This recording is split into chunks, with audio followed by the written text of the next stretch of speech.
Time for some thoughts and anticipation in regard with Fairy Tail, the 100-week quest. Now the good thing about it is they actually managed to release the anime on July the 7th. Fairy Tail, here we come!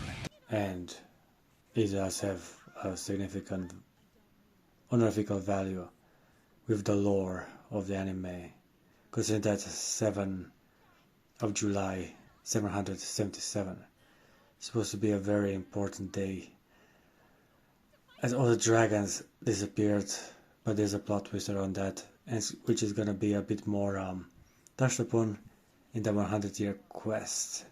Year 777, on the 7th day of the 7th month. Ow! What's with all the sevens, huh? That's why we get a lot of dragons, as we also had the dragon slayers before in the other seasons.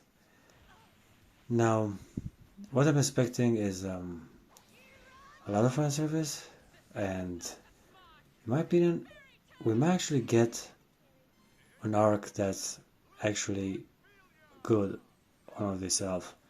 Like the Wizard Tournament arc was decent, and we also had the Tartarus one, which stretched throughout the second season, and it was good. It was very basic, bad guys versus good guys, and Gray fights his papa, and then he becomes evil, and he fights Natsu, as Natsu becomes D&D and stuff like that. But then again, they did the same in the third season when Juvia allegedly died. They did a Romeo and Julieta with her and Gray, and then again Natsu fought Gray, and well, Urza intervened. It kind of like brings up the question of power levels, which is very broken when it comes to shonen. I mean, I made some Reddit posts about it, but many people say it's not even funny to compare the strength of Urza with the one of Natsu, because Natsu outclasses her, improves strength with her dragon magic and all of that. And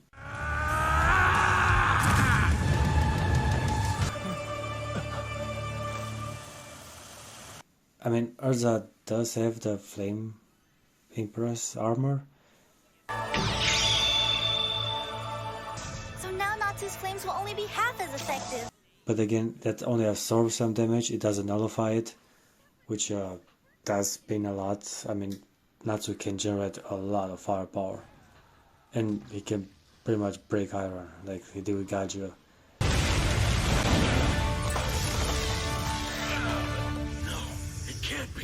I'm the strongest!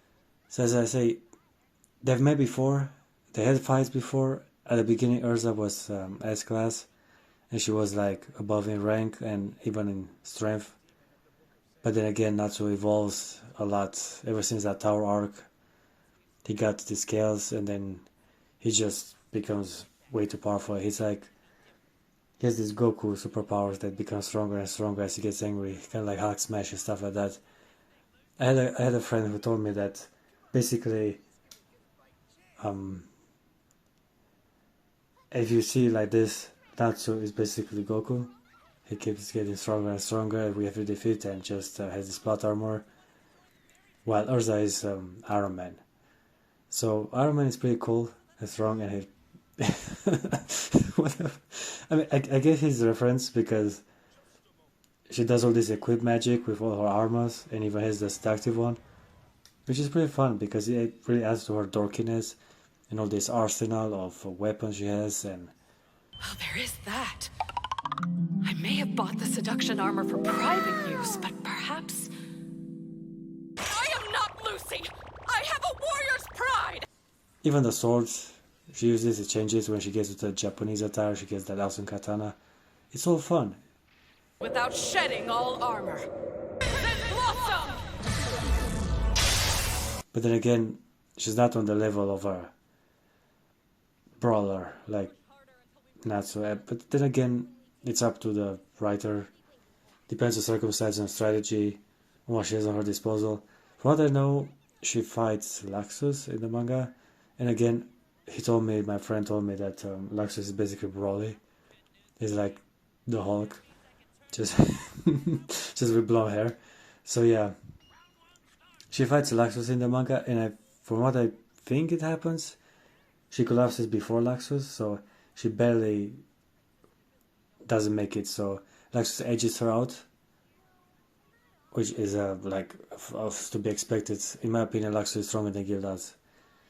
Gildas also gets a lot of power-ups and all that, but still, in my opinion, Laxus is in the 100-year quest, Laxus is stronger than Gildas, in my opinion.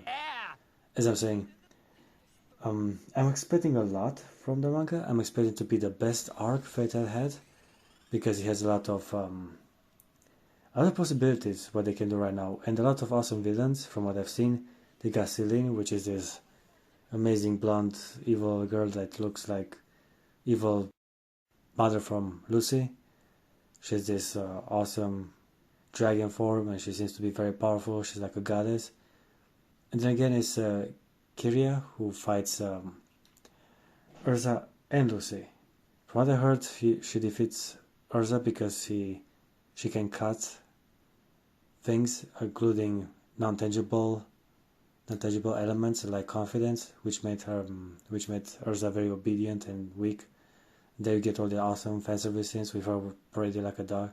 I mean, these are all chat things that, well, fanservice is a big staple of Fairy Tail, so it's also one of the main reasons I'm turning in. So yeah, can't wait to see that fight.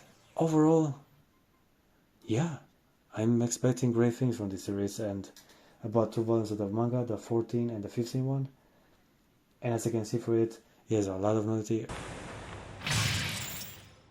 The only real option I have left is to set my doubts aside. A lot of fan service. Like the 14 volume has like 2 or 3 chapters where they're just taking a bath. And they play with each other, and Kiria just cuts off Lucy's clothes. Like, it's fun. It's entertainment. And as I'm saying, I'm expecting a lot in regard with villains, with fighting, and overall story. They're wandering around like a One Piece. That's what my friends have said. That it's just this aimlessly wandering around. But again, One Piece has like incredible storytelling, like the best in shonen ever. So maybe just not having a main focus and just having them encounter random events as they move along might be the winning formula for most shonen, and Fairy Tail actually get this thing done.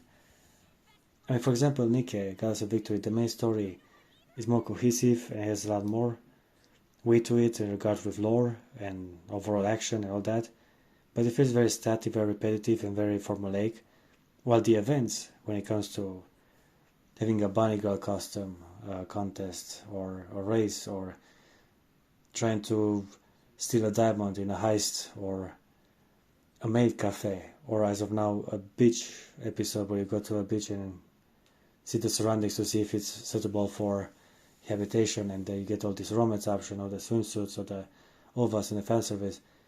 They are a lot better than the main story. So maybe having the narrative just be wandering around and encountering these awesome events like One Piece does will actually work out wonders for Fairy Tail. And the way I see it, they have over 15 volumes out, so I'm expecting a lot from the anime, and maybe if it gets a bit of filler, we might get even 100 episodes or even more, because the 3rd season kind of feel a bit too short, 52 episodes or something like that. That's not what I meant. Don't worry about it. Besides, Fairy Tail is about to make a big comeback. Oh, really? That's great! I mean, hey, in comparison with other anime, Fairy Tail has gotten enough episodes. It's compared to other shonen, it's doing just fine. It's basically on the 4th place after Bleach, Naruto, and One Piece. Even when it comes to how much attention and popularity it gets, it's pretty strong, and now we get even more of it, so I'm happy for that. He has all these awesome scenes, like here's where they start to take a bath together, like Lucy and Urza. But look at this, she just chops her clothes off, and now Celine has an entrance. She looks amazing, and this dominant blonde girl. And here are all the girls. Awesome panels. Ooh, new girls. So yeah, like this is also pretty good. I have a fan service. It's an amazing, great art style overall. I really enjoyed it. Well, Irene's on the cover, so maybe she's making a comeback. She's also an amazing villain. Here, like, Kyria fighting Lucy. First of all, Lucy gets her close taken. Then it's Kyria's turn. First we all had Minerva, which was pretty awesome. And then we got Brandish. Brandish was an amazing addition to the show. And I'm very glad they keep adding all these sassy, mean women. Dimeria was okay, but Brandish was amazing. She has this personal connection with Lucy's mom. Beating me. You're more delusional than I thought. You still better promise me! Yeah, sure, whatever. And even with Aquarius. It was nice to see her interact with Lucy in a way of mentor and disciple kind of thing. She's kind of like the older lady around her. She kind of protects her like Kana. It's very fun, even the way they defeated her with her being allergic and then having this awesome battle between Brandish and Lucy. You could never win anyway! It feels like she tries to help her level up. Also, Kagura was pretty cool. She gets his Arza. That was an awesome scene from the 3rd season. And again, Minerva, they made her a good girl, which kind of nullifies her awesome personality and makes her very vanilla as she apologizes to Lucy in the 3rd season. And then she fights alongside Yukino. I mean... Apology accepted. I mean, both of us only wanted our teams to take home the grand prize. It works, it's just, I wish she would have been a bit more nasty. But now we have Celine, which seems to be just that, even more, and Kyria to add to the bunch of never-ending amazing female characters of the series. So what do you think, Happy?